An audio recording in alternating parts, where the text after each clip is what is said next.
Jadi kalau kalian membeli koin kripto, misalkan ya dimanapun belinya kalian, misalkan entah itu Bitcoin apa milih-milih lah ya, koin yang betul-betul memang ada ekonominya. Jadi tipsnya adalah pilih koin yang memang secara ekonomikal itu ada fungsinya. Contoh misalkan BTC walaupun tidak secara ekonomikal ekosistem dia tidak ada, tapi dia adalah mbahnya koin. Jadi dia akan tetap menjadi koleksi yang terbatas, dan itu harganya pasti akan lebih stabil dibanding yang lain. Sementara yang lain kalau misalkan itu adalah token yang dipakai untuk, atau token atau koin yang dipakai untuk ada ekonominya di ekosistem dia. Contoh misalkan kayak tadi, saya yang paling ingat dan mudah, sebenarnya ada banyak sekali soalnya ya. Jadi kayak Shiba Inu itu adalah sebuah token yang dipakai untuk jual, membeli sebuah aset yang ada di gamenya, untuk membeli game, untuk membeli armor, membeli apa dan lain-lain di game Shibarium. Seperti itu. Ada juga ETH misalkan, itu adalah koin-koin yang dianggap secara ekonomi ada. Itu harus pilih aja dimanapun, pilih yang bagus, yang ini harus tetap milih, jangan asal koin. Kalau koin biasa saya juga bisa bikin koin kemudian saya jual, tapi untuk apa gitu ya, untuk apa, siapa ada yang membeli atau tidak, dijual untuk apa. Nah kemudian yang kedua, setelah dibeli, bawa pulang.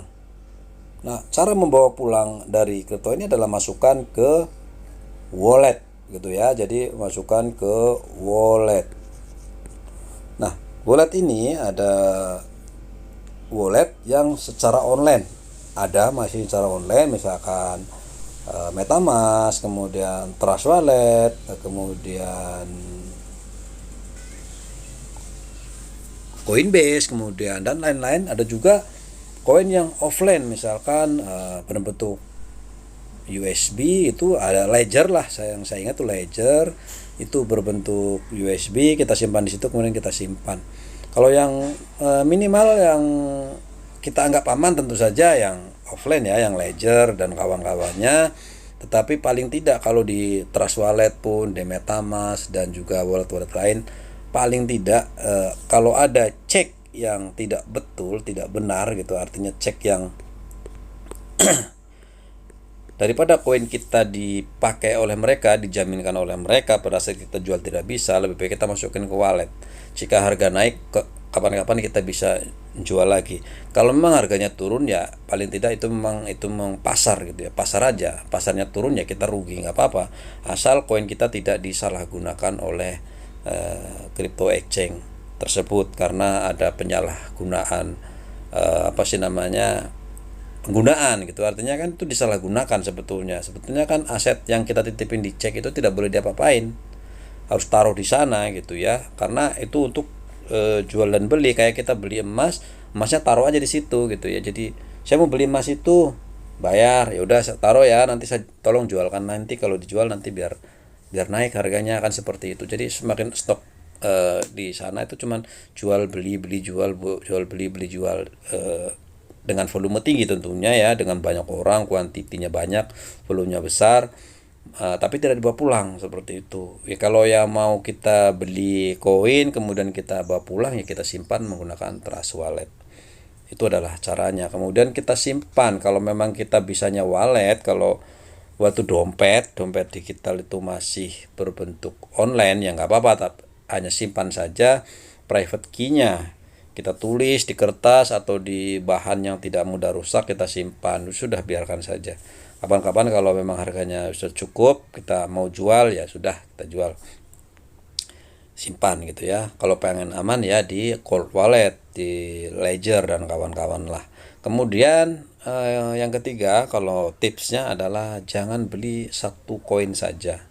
Jadi jangan fanatik terhadap satu koin. Misalkan kayak Bitcoin, saya suka Bitcoin, pokoknya saya suka dengan namanya, suka dengan gambarnya, suka dengan lain-lain, itu jangan.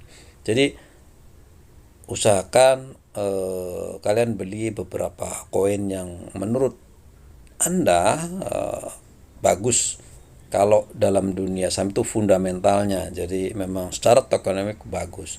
Masa depannya seperti apa, ini seperti apa, kalian harus dior gitu ya, do it your research. Jadi Anda harus riset sendiri, cari sendiri, dan ada banyak juga referensi gitu ya. Jadi tinggal cari referensi, cari seperti apa, banyak di Google dan lain-lain.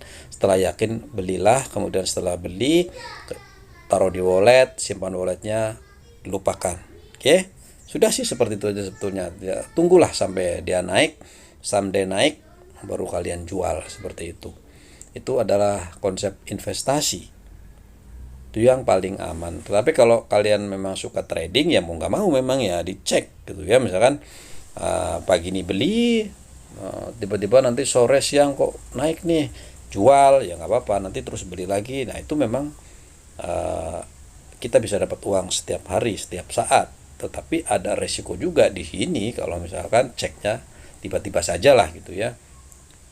Kalau orang yang itu istilah trading, kita beli murah kemudian nanti dijual pada saat harga naik, ya mau nggak mau lah, ngapain di wallet, karena di wallet itu ada fee-nya untuk transfer dari cek ke wallet lain, itu ada potongannya gitu ya, ada potongannya. Kalau BTC bahkan mahal, sekitar 200.000 guys sekali transfer itu ya. Walaupun kalau transfer 100.000 nggak cukup gitu memang, karena ini 200.000, makanya minimal 500.000.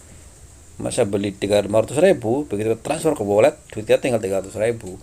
Nah itu memang kurangannya seperti itu. Makanya kebanyakan taruh di cek. Tapi di cek ini memang kalau kebetulan bermasalah, ada info masalah, ya yolah nggak apa-apa, semua orang juga menjual ya, seperti itulah memang.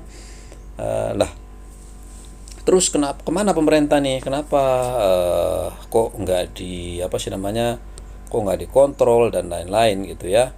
Nah jangan salah sangka dulu pada pemerintah, karena memang saham, forex, uang gitu, itu yang dikontrol oleh pemerintah.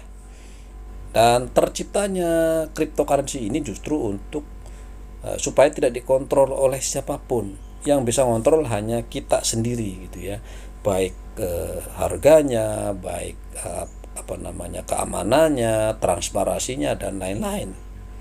Kalau kita naruh di bank, tidak akan pernah tahu berapa tabungan saya gitu ya. Kalau saya narik duit misalkan 1 triliun, tidak akan pernah tahu siapa, apakah saya punya tabungan 1 triliun atau tidak. Yang tahu hanya orang bank, atau ya pokoknya orang yang ada akses dengan bank. Tapi kalau saya membeli koin seharga 1T misalkan, itu sudah secara otomatis akan menyebar ke seluruh dunia gitu ya, 1T, walaupun tidak tahu siapa pemiliknya, tapi ada transaksi sebesar 1T, baik masuk maupun keluar. Artinya ada transaksi dari cek satu ke wallet lain, ke wallet satu, ke cek lainnya lagi. Kita bisa tahu kalau ada narik dari wallet kemudian taruh di cek, kemudian dicek dijual, maka karena itu akan mempengaruhi market. Jadi kalau kita dijual besar-besaran, maka dia akan mempengaruhi market, dia akan turun dengan pelan. Kalau jualnya tidak pelan-pelan, kalau jualnya main hajar aja gitu ya. Kalau ceknya tidak kaya, maka begitu dijual maka dia akan drop harganya. Jadi jangan pernah berharap ini kita mendapat perlindungan dari pemerintah, karena memang secara awal muasalnya dibikin adalah supaya tidak ada dikontrol oleh siapapun. Kontrol ada di tangan sendiri. Jatuh, naik, standby ataupun apapun ya diri kita. Pokoknya kita tidak bisa menyalahkan siapapun, tidak bisa menyalahkan pasar, tidak bisa menyalahkan yang punya cek, kita tidak bisa menyalahkan apapun. Ya, jadi tidak bisa disalahkan siapapun. Karena memang inilah dunia dari cryptocurrency. Oke, geng, itu ya. Jadi kalau kalian ingin masuk ke cryptocurrency, ke kripto, pastikan kalian sudah tahu terlebih dahulu sebelum masuk, karena itu semuanya ada resikonya. Aset yang tidak dijamin oleh apapun pasti ada resikonya. Apakah ini masa depan? Tidak tahu juga gitu ya. Sementara ini tidak ada satu negara di dunia pun yang mau menjadikan uang kripto sebagai mata uang di negara tersebut. Tidak ada gitu ya. Mengakui iya tapi tidak ada yang menjadikan kripto sebagai mata uang resmi negara tersebut. Jadi sampai hari ini kripto baru sekedar angan-angan, baru sekedar mimpi, baru sekedar janji yang mungkin di masa depan kripto dijadikan sebagai mata uang yang akan dipakai di dunia gitu ya.